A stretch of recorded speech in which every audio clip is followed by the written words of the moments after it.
الفاتحة.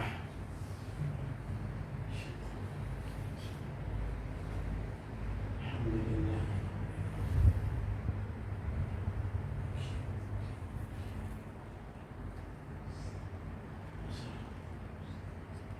صراط الذين.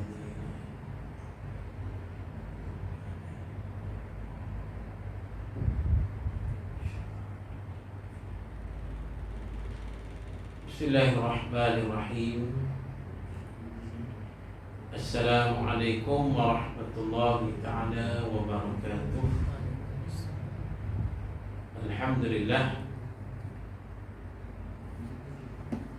Alhamdulillahilladzi nazzala al-furqan ala 'abdihi liyakuna lil 'alamin nadhira. والذي أرسل رسوله بالهدى ودين الحق ليظهره على الدين كله ولو كره الكافرون. أشهد أن لا إله إلا الله وحده لا شريك له وأشهد أن محمدا عبده ورسوله. اللهم صل وسلم وبارك على سيد المرسلين وعلى آله وصحبه أجمعين.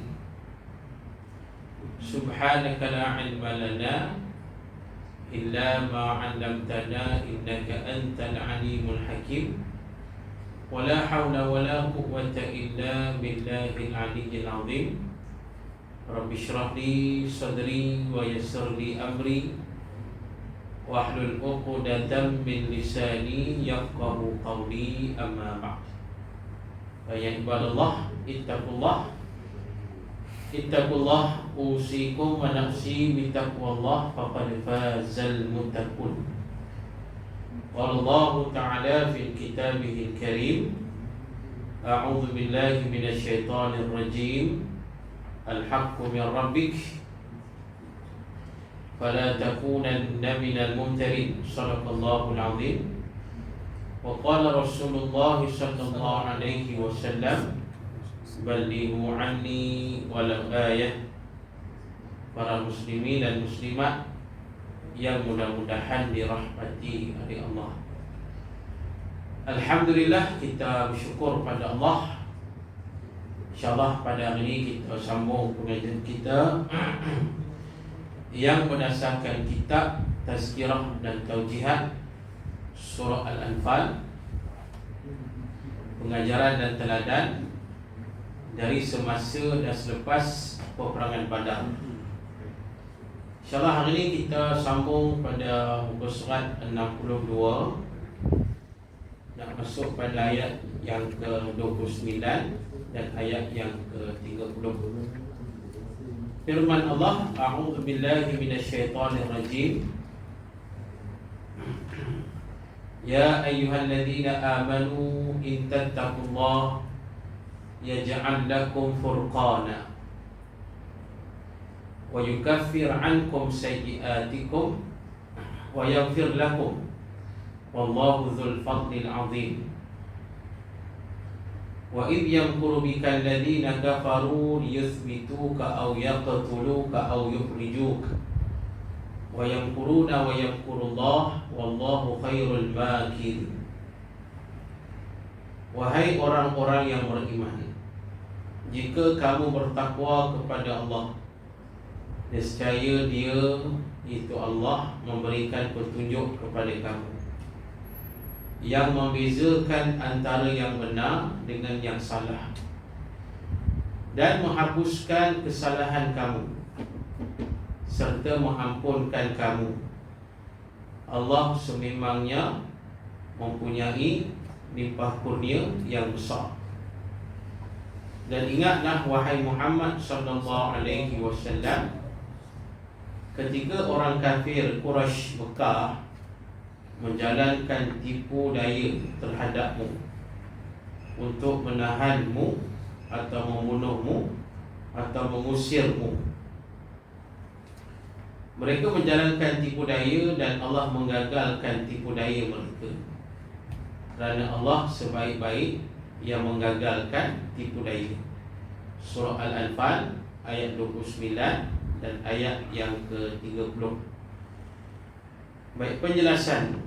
Bertakwa kepada Allah bukan sekadar bermakna takut dengan maksud memperbanyakkan ibadah khusus, tetapi ia meliputi segala usaha memperjuangkan kebenaran yang boleh membezakan antara yang benar dan yang salah. Baik. Jadi para muslimin dan muslimat, berdasarkan pada ayat ini, Allah Ta'ala memerintahkan kepada kita, setiap manusia yang beriman ini, supaya bertakwa. In tattaqullah.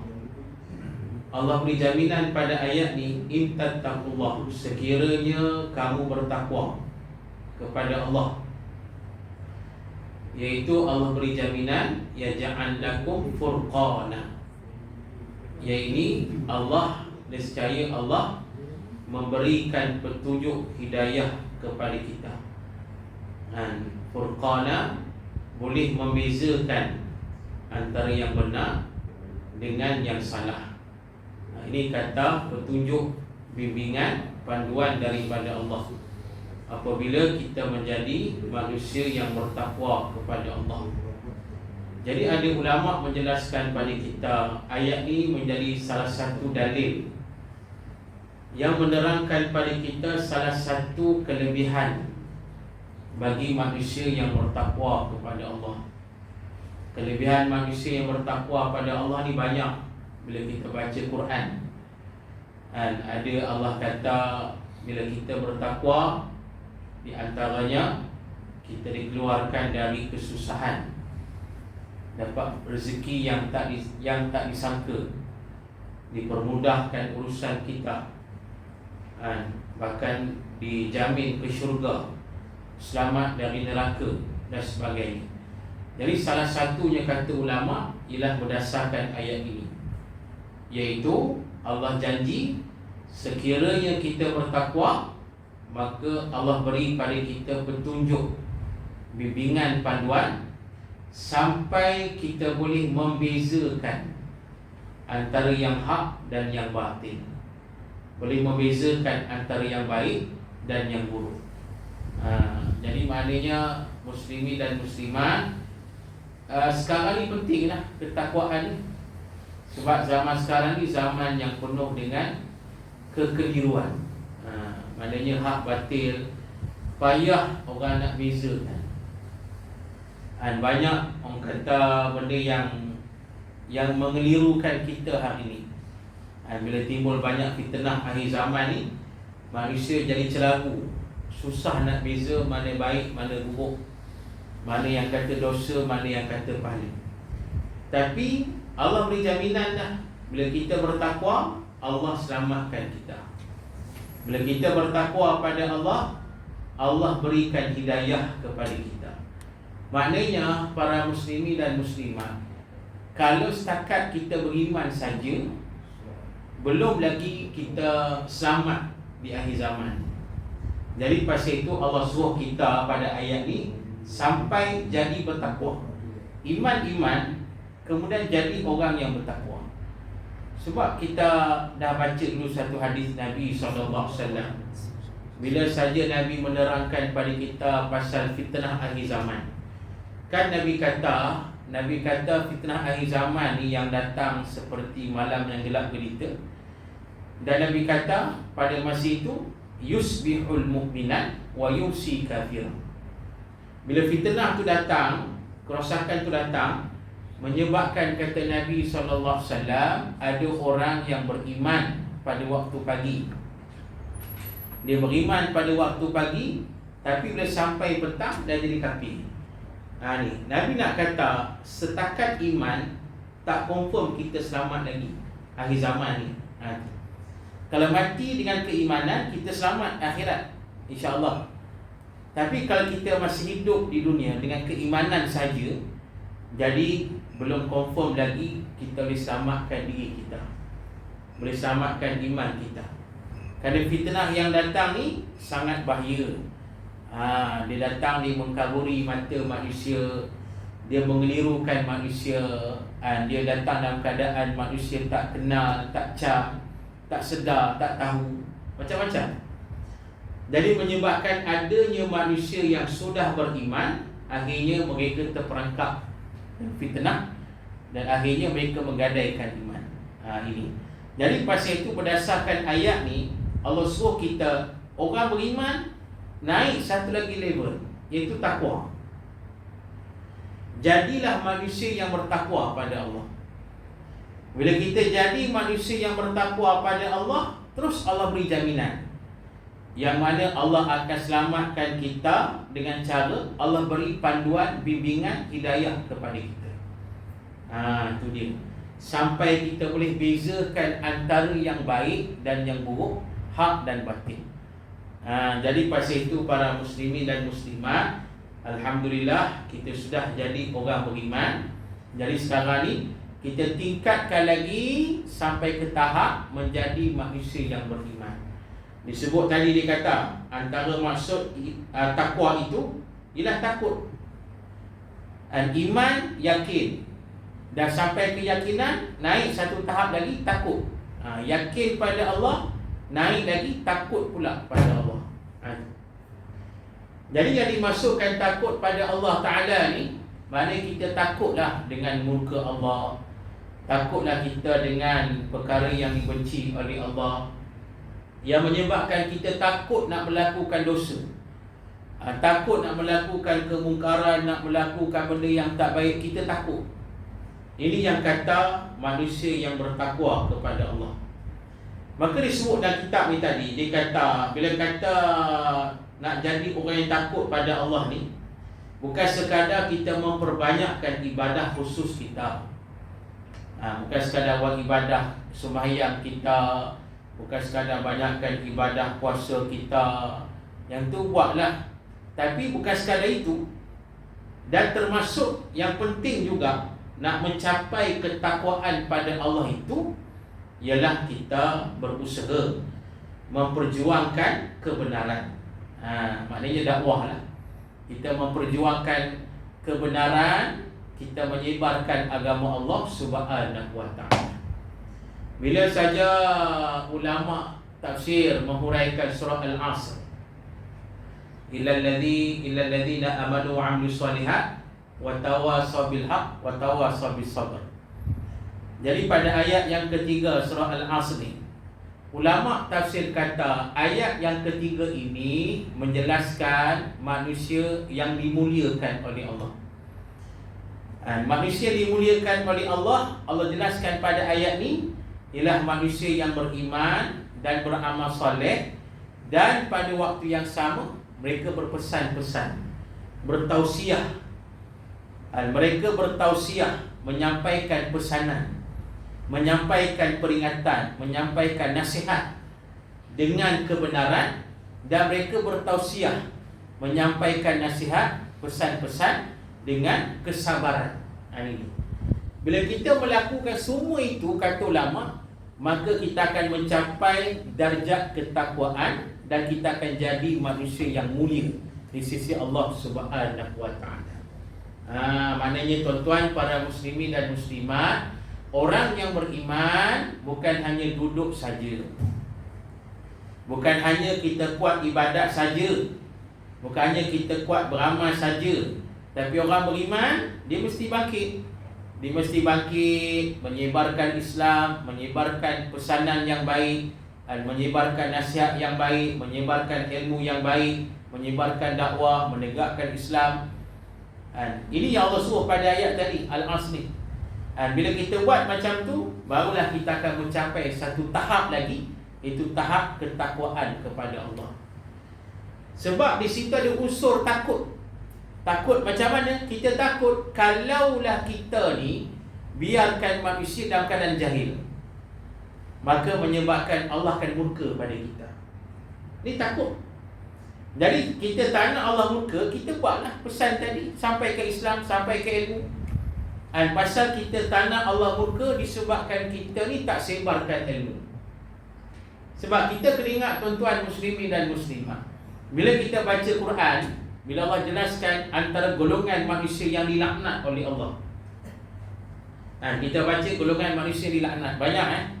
Kita baca ada ayat dalam surah Al-Baqarah, beberapa surah yang lain menerangkan manusia-manusia yang dilaknat oleh Allah. Di antaranya siapa? Di antaranya kata Allah, orang yang sembunyikan kebenaran. Dalam surah Al-Baqarah, innal ladzina yaktumuna ma anzalna minal bayyinat wal huda min ba'di ma bayyanahu lin-nasi fil kitab ulaika yal'anuhumullah wa yal'anuhumul la'inun, ila akhir ayat. Allah jelaskan pada ayat ni, mereka yang sembunyikan, mereka sembunyikan apa yang ada dalam Al-Quran, kebenaran dalam Quran. Mereka sembunyikan hidayah yang termaktub dalam Al-Quran tu, mereka sembunyikan kebenaran, mereka sembunyikan ilmu. Jadi kata Allah, mereka ni dilaknat oleh Allah, dan dilaknat oleh seluruh makhluk, kata Allah. Jadi maknanya muslimin dan muslimat, kita tak nak jadi manusia yang dilaknat oleh Allah. Kita tak nak jadi manusia yang dimurkai oleh Allah. Jadi kita ni takut dengan murka Allah, maka kita pun bangkit sebarkan kebenaran, sebarkan ilmu, sebarkan nasihat yang baik dan sebagainya. Dan ini yang kata ciri manusia yang bertakwa pada Allah. Dan bila kita melaksanakan perkara itu, Allah angkat darjat kita, kita jadi manusia yang bertakwa, dan kita dijadikan manusia yang dimuliakan oleh Allah Subhanahu wa ta'ala. Tu kena ingat. Baik. Seterusnya dia kata lagi, semakin kuat ketakwaan pada Allah, maka semakin kuatlah keyakinan kepada Allah. Tu. Bila kita makin kuat ketakwaan kepada Allah, makin kuatlah keyakinan kita pada Allah. Makin kuatlah keyakinan kita pada janji-janji Allah. Makin kuat kita yakin dengan apa yang Allah janjikan di dalam Al-Quran. Kita yakin, kita yakin sepenuhnya apa yang Allah janjikan kepada kita. Kita baca banyak dalam surah Al-Quran pasal janji Allah pada orang takwa. Jadi sebut tadi, di antaranya kalau kita baca surah Al-Talaq saja, surah Al-Talaq ni surah yang tak berapa nak panjang pun, tapi dalam surah Al-Talaq tu ada beberapa ayat tentang janji Allah untuk manusia yang bertakwa pada Allah. Di antaranya yang pertama kata Allah akan keluarkan orang yang takwa ni dari kesusahan, daripada kesulitan sebagainya. Kemudian yang kedua kata Allah janji orang takwa ni Allah beri rezeki yang tanpa disangka. Kemudian yang Allah janji lagi dalam surah Talaq juga, orang bertakwa ni Allah permudahkan segala urusan mereka. Bahkan Allah janji lagi, orang bertakwa ni dalam surah Talaq juga, orang yang bertakwa pada Allah Ta'ala ni, yang mana kata Allah akan tutup keaiban mereka, kesalahan mereka, dan Allah akan hapuskan dosa-dosa mereka. Allah akan ampunkan mereka. Itu janji Allah. Jadi bila manusia kita beriman bertakwa ni, jadi kita akan makin yakin pada janji Allah ni, yang menyebabkan kita makin berusaha untuk terus menjadi manusia yang bertakwa kepada Allah Ta'ala. Kita yakin. Baik, katanya lagi, keyakinan ini yang akan mendorongnya melakukan dakwah dan memperjuangkan Islam, kerana dia meyakini bahawa orang yang tidak memeluk Islam akan diumpan ke dalam api neraka. Kecintaannya kepada Allah memaksanya berempas pulas untuk menyelamatkan manusia agar tunduk kepada Allah. Ini kita sebut tadi.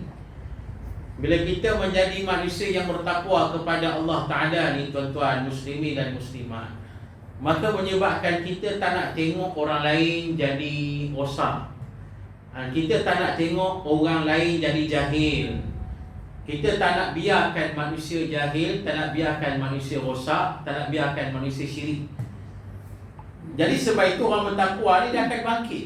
Disebut tadi berhempas pulas untuk menyelamatkan manusia daripada azab Allah, untuk menyelamatkan manusia daripada neraka. Maknanya dakwah lah. Ni dia sebut tadi. Kita bangkit, kita sebarkan kebaikan. Takat mana kita mampu lah, muslimin dan muslimat di keliling kita, apa yang berlaku dalam family kita, saudara mara kita, adik-beradik kita, dalam komuniti kita, masyarakat kita, apa yang berlaku. Jadi kalau ada unsur-unsur maksiat, ada unsur-unsur kejahilan di situ, maka kita rasa bertanggungjawab untuk selamatkan manusia dari kemaksiatan dan kejahilan itu. Kita bangkitlah sebarkan dakwah kita. Takat mana yang boleh. Hari ini nak sebarkan dakwah senang dah. Kita sebarkan apa kata dengan viral yang boleh kita buatlah. Sebarkan nasihat yang baik. Boleh kan cara macam-macam lah hari ni. Boleh sebarkan apa Facebook ke, boleh sebarkan TikTok ke, syarahan-syarahan agama yang ada dalam macam-macam sekarang ni, sebarkan. Tujuan kita dakwah pada orang. Dan kata Imam Hanafi rahimahullah, antara yang terbaik juga cara dakwah ni, kita menunjukkan akhlak yang mulia, akhlak yang baik. Maknanya kita sentiasa menunjukkan akhlak yang baiklah pada masyarakat kita. Kita membantu orang buat kebajikan, orang kata meringankan beban dan sebagainya. Ini tuan-tuan. Jadi dengan cara macam tu, ulama kata boleh cara tak langsung kita berdakwah kepada manusia. Sebab tujuan kita tak nak orang lain dimurkai oleh Allah. Kita tak nak mereka ni akhirnya masuk neraka. Kita tak nak.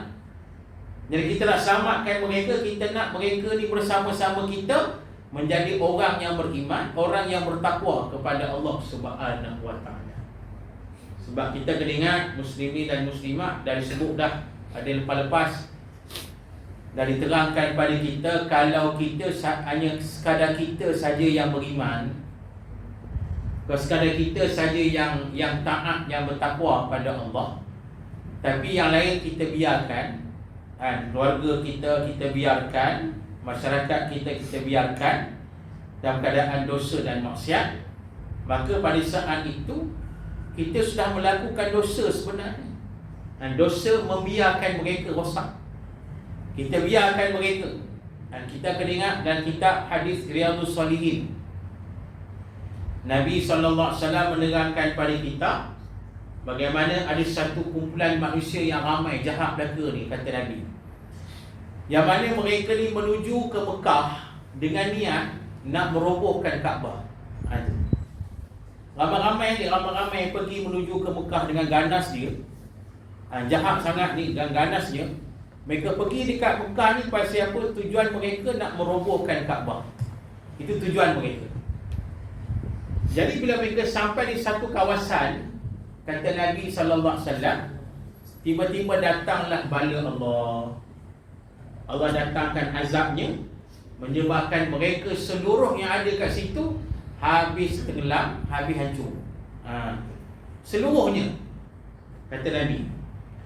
Bila Nabi kata macam tu, Sayyidatina Aisyah radhiyallahu anha ditanya Nabi. Dia tanya, wahai Rasulullah sallallahu alaihi wasallam, apakah maksudnya seluruh yang ada kat situ kena? Maknanya yang tak ada kena-mengena pun kena juga bala. Aisyah tanya Nabi, adakah yang tak ada kena-mengena? Mungkin ada yang duduk tepi jalan, duduk tengok mereka lari, ramai-ramai tengok kan. Mungkin ada yang berniaga di tepi jalan. Adakah mereka ni kena juga? Nabi kata, ya. Semua kena, depan, belakang, kiri, kanan, semua kena, kata Nabi. Pasal apa? Sebab kata Nabi SAW, mereka yang ada tu, yang dekat tepi-tepi tu, mereka ni memang tak terlibat nak merobohkan Kaabah. Tetapi mereka tahu yang ramai-ramai datang nak pergi Kaabah tu, mereka tahu tujuan mereka nak merobohkan Kaabah. Mereka tahu, tapi mereka tak ada usaha nak menghalang mereka. Mereka yang tepi-tepi ni tak ada usaha nak halang, nak menghalang golongan yang jahat tadi nak merobohkan Kaabah. Tak ada usaha langsung. Bila tak ada usaha macam tu, tak ada usaha nak menghalang kemungkaran tadi, maka bila datang bala Allah, kata Nabi, Allah bagi semua, termasuk yang tak ada kena-mengena tadi. Jadi pasal itu para muslimin dan muslimat nak terangkan pada kita Kalau sekiranya kita ni membiarkan manusia dalam keadaan maksiat, mungkar, takut bila mari bala Allah, kita kena sekali bala tersebut. Itulah, ini yang dimasukkan. Jadi pasal itu, kita ni usahalah. Sebagai orang bertakwa, usaha menyelamatkan manusia. Baik. Kata lagi, bertakwa kepada Allah berarti kita meyakini bahawa Islam adalah satu-satunya agama yang benar. Manakala agama-agama lain merupakan agama yang salah. Ini keyakinan kita. Ini keyakinan yang mesti clear. Yakin bahawasanya Islamlah satu-satunya agama yang benar. Tidak ada agama yang lain daripada Islam. Agama lain yang ada merupakan agama yang salah. Yang salah, yang tak betul. Walaupun mereka iman, mereka duk kata agama mereka pun datang daripada Allah. Macam Yahudi kata mereka ada Taurat, Nasara, Kristian kata mereka ada Injil. Mereka mengaku semua ni datang daripada Allah. Tapi bila Islam turun, syariat Nabi diturunkan oleh Allah, maka semua itu telah terbatal, dibatalkan oleh Allah Subhanahu wa ta'ala.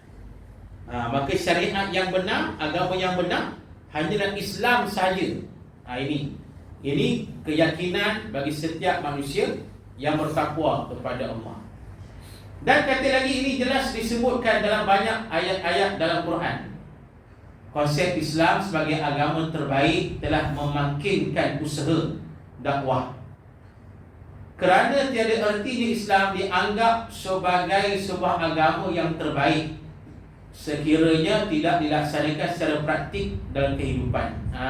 Islam ni nak kata bukan sekadar agama ritual semata-mata, tapi dia kata Islam ni sebagai agama yang sempurna, yang mesti dilaksanakan dalam kehidupan kita keseluruhannya. Seluruhnya.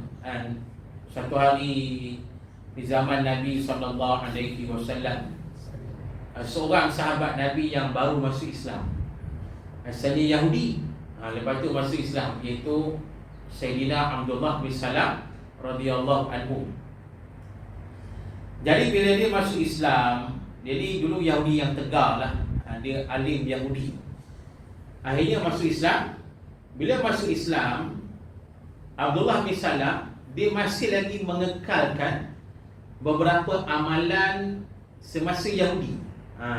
Beberapa amalan di Islam dah, tapi ada beberapa amalan Yahudi itu masih diamalkan. Di antaranya apa? Di antaranya dia mengamalkan amalan ibadat hari Sabtu.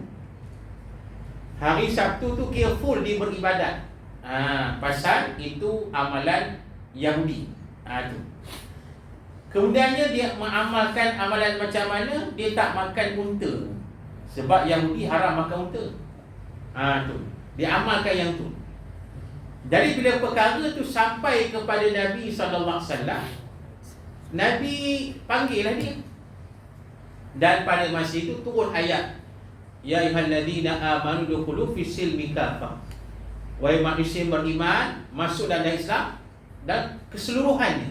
Terima Islam keseluruhannya. Maka Nabi baca ayat ni pada Abdullah bin Salam. Kemudian Nabi kata pada Abdullah bin Salam, Nabi kata, bila turun ayat ni, bila dah datang syariat aku, syariat Islam, maka amalan yang kamu amalkan itu dah terbatal. Jangan diamal dah. Tu. Jadi maknanya nak kata hari Sabtu tu macam biasa je lah. Kemudiannya makan unta tu boleh makan lah. Tu. Jadi nak kata datangnya Islam, maka semua amalan tadi terbatal. Jadi kita yakin Islam ni sempurna, kena praktik dalam kehidupan kita.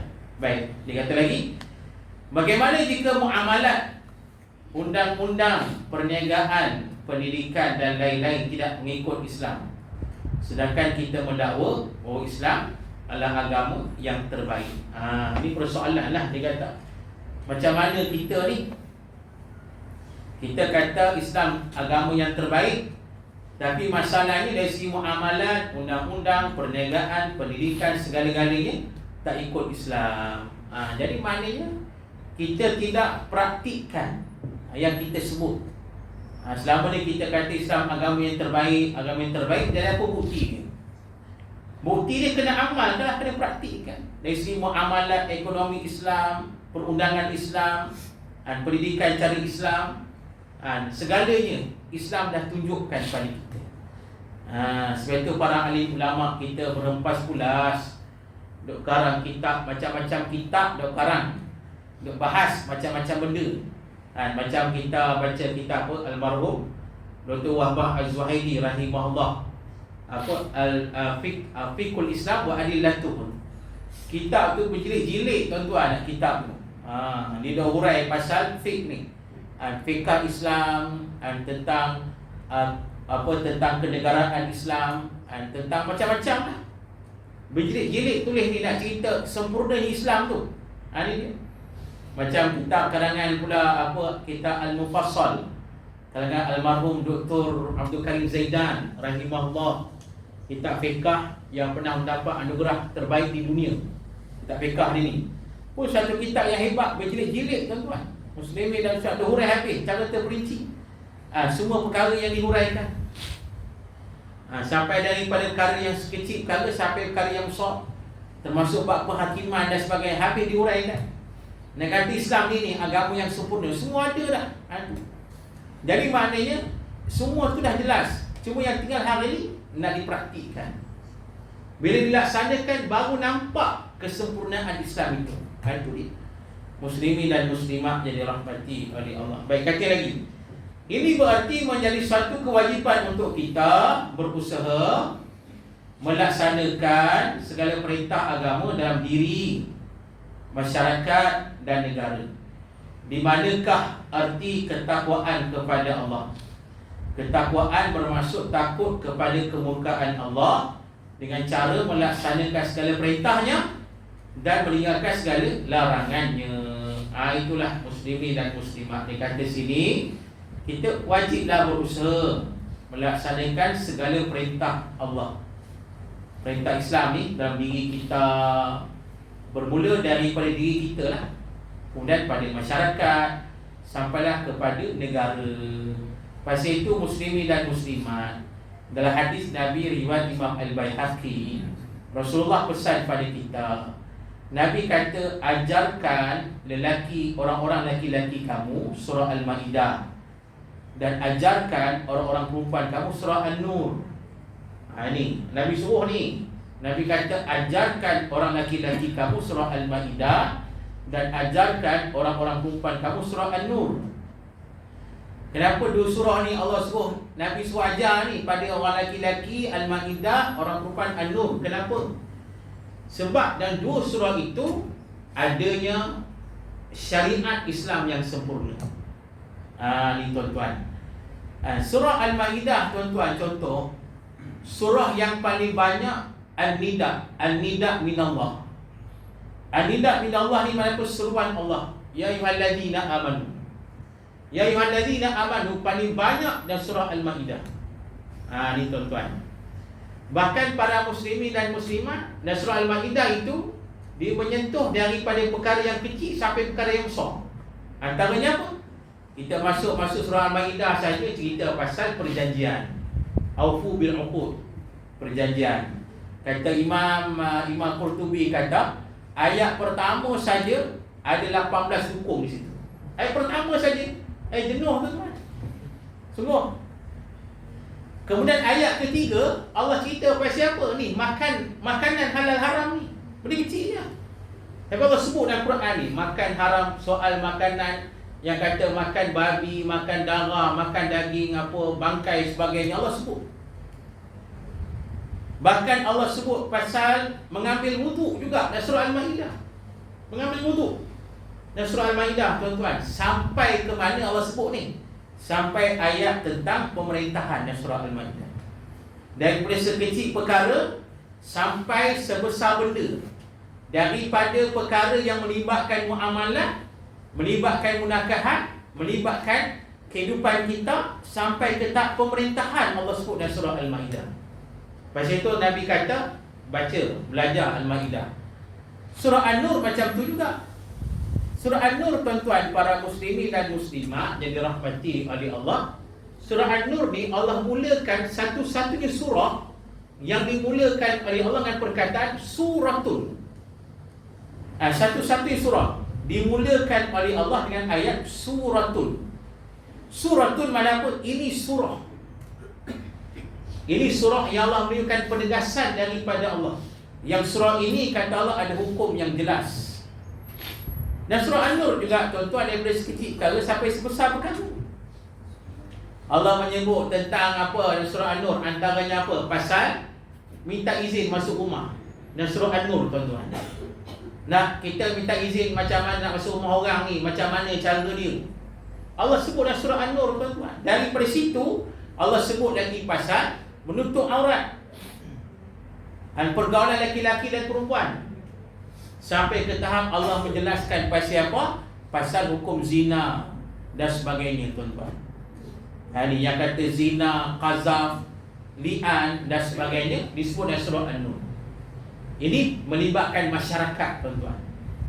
Jadi maknanya kita baca dua surah ini, kita kaji dan kita dalami, kita akan nampak kesempurnaan Islam yang menunjukkan Islam ini bukan sekadar agama yang menyentuh soal ibadat saja, tapi dia termasuk menyentuh dari benda yang kecil sampailah benda perkara yang besar-besar. Jika diamalkan, dilaksanakan, insya-Allah akan kita berjaya melahirkan masyarakat yang bertakwa kepada Allah Subhanahu wa taala. Jadi tuan-tuan, para muslimin dan muslimat, insya-Allah cukup sekali itu. Kita akan sambunglah kuliah kita ni pada bulan depan, insya-Allah. Jadi bulan depan ni kita masih lagi nak huraikan ayat 29 dan 30, insya-Allah. Jadi marilah kita tangguhkan dengan membaca tasbih kafarah dan surah Al-Asr. Bismillah.